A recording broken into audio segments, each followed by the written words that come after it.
এতিয়া ভণ্টিহঁতে গছপুলি ৰুব আৰু আজি সকলোৱে মিলিজুলি গছপুলি ৰুৱক। গছপুলি ৰুবলৈ ইউটিউব চেনেল আজি হ'ল 5 জুন পৰিৱেশ দিৱস আৰু সকলোৱে আজি মিলি পিতে থাকি মানে গছৰ পুলি ৰুৱা। আজি মই যাবলৈ হৈছে আমাৰ কালাপত মানে এখন গছৰ পুলি ৰুব যাম, তেনেহ'লে বলকচোন চাই থাকা। আৰু মই এতিয়া বাইকেৰে যাব ওলাইছোঁ, তেনেহ'লে ভিডিঅ'টো শেষলৈ চাই থাকা। মোৰ লগৰবিলাক সকলো গৈছে, মই এতিয়া অকলে যাই আছোঁ। এতিয়া আমি আহি পাই গ'লোঁ আমাৰ কালাপখনত আৰু আমি কালাপখনত কি গছ গছনি ৰুবলৈ সিদ্ধান্ত লৈছোঁ।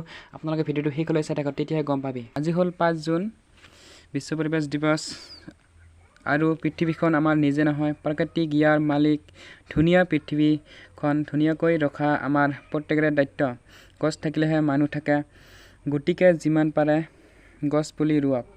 আহক আমি সকলোৱে মিলিজুলি এখন সেউজীয়া পৃথিৱী গঢ়াৰ চেষ্টা কৰোঁ। এতিয়া ভণ্টিহঁতে গছ পুলি ৰুব আৰু আজি সকলোৱে মিলিজুলি গছ পুলি ৰুৱক।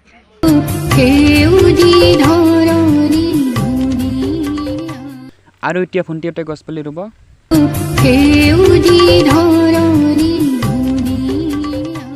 চাওক এতিয়া দাদা ভাই ভণ্টি একেলগে মিলিজুলি গছৰ পুলি ৰুই আছে আৰু সকলোৱে গছৰ পুলি ৰুৱক আৰু তেতিয়াহে আমাৰ প্ৰাকৃতিক দৃশ্য সেউজীয়া হৈ থাকিব। এতিয়া আমাৰ দাদাহঁতে গছটো ৰুই আছে।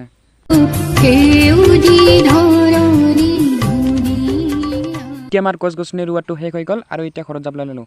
আৰু যদি আমাৰ ভিডিঅ'টো ভাল পাইছে তেনেহ'লে লাইক কৰক, শ্বেয়াৰ কৰক আৰু চেনেলটো ছাবস্ক্ৰাইব কৰি ৰাখক। ধন্যবাদ।